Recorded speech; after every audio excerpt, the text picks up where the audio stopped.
தமிழகத்திலே வெற்றி வாய்ப்பு யாருக்கு? வெளியான புதிய தகவல். லண்டன் நிறுவனம் நடத்திய அதிரடியான கருத்து கணிப்பு. நண்பர்களே, நம்ம போடக்கூடிய வீடியோக்கள் உங்களுக்கு பிடிச்சிருக்கு அப்படின்னா லைக் அண்ட் சப்ஸ்கிரைப் பண்ணிருங்க. தமிழக சட்டமன்ற தேர்தல் களம் இதுவரை கண்டிராத ஒரு மிகப்பெரிய அரசியல் திருப்பு முனையை நோக்கி சென்று கொண்டிருக்கிறது.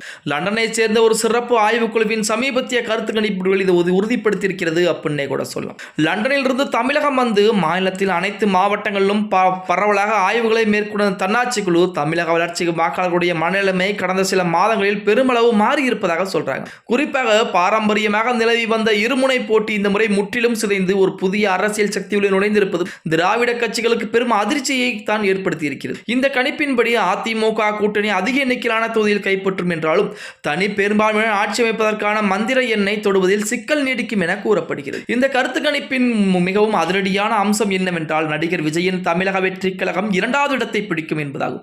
இதுவரை வெறும் சினிமா நட்சத்திரமாக மட்டுமே பார்க்கப்பட்ட விஜய் தனது முதல் தேர்தலிலே ஆளும் கட்சியான திமுகவை பின்னுக்கு தள்ளிவிட்டு 2ஆம் இடத்திற்கு முன்னேறுவார் என்று அரசியல் பார்வைகள் வியப்பிலே ஆழ்த்தியிருக்கிறாங்க. விஜயின் அரசியல் வருகை குறிப்பாக இளைஞர்கள் மற்றும் முதல் முறை வாக்காளர்கள் மத்தியில் ஒரு மிகப்பெரிய எழுச்சி ஏற்படுத்தியிருக்கிறது.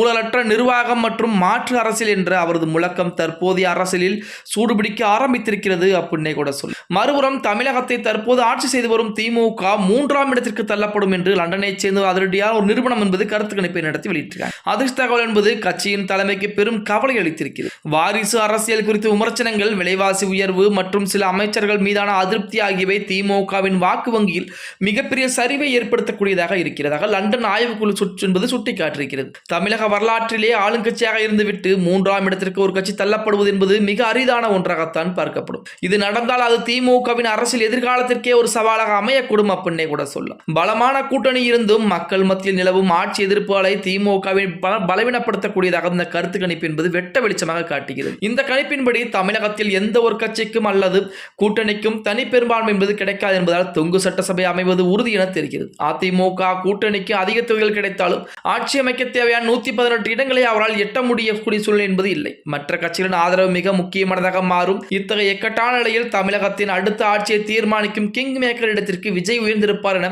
லண்டனை சேர்ந்த நிறுவனம் அதிரடியான ஒரு தகவலை சொல்லியிருக்காங்க அப்படின்னே கூட சொல்லலாம். அப்போது லண்டனை சேர்ந்த நிறுவனத்தை பொறுத்த வரைக்கும் ஆளும் கட்சியாக இருக்கக்கூடிய திமுக இந்த தேர்தலில் 3ஆம் இடத்திற்கு தள்ளப்படும். முதலிடத்திற்கு அதிமுகவும் 2ஆம் இடத்திலே தமிழக வெற்றி கழகம் வருவதற்கு வாய்ப்புகள் என்பது இருக்கிறது. அதுவும் அதிமுக கூட்டணியால் ஆட்சி அமைப்பதற்குரிய வாய்ப்புகள் என்பது கிடையாது. அதே போல தொங்கு சட்டசபை என்பது உருவாக்குவதற்கு தான் அதிகப்படியான வாய்ப்புகள் என்பது இருக்கிறது அப்படிங்கிற மாதிரிலாம் தற்சமயம் செய்திகள் என்பது இணையதளங்களிலே அந்த நிறுவனத்தின் மூலமாக வெளியிடப்பட்டது தமிழகத்திலே ஒரு பரபரப்பை ஏற்படுத்தி கொண்டிருக்கிறது அப்படின்னே கூட சொல்லலாம். ஓகே गाइस, வீடியோ பிடிச்சிருந்தா மறக்காம லைக் அண்ட் சப்ஸ்கிரைப் பண்ணிருங்க.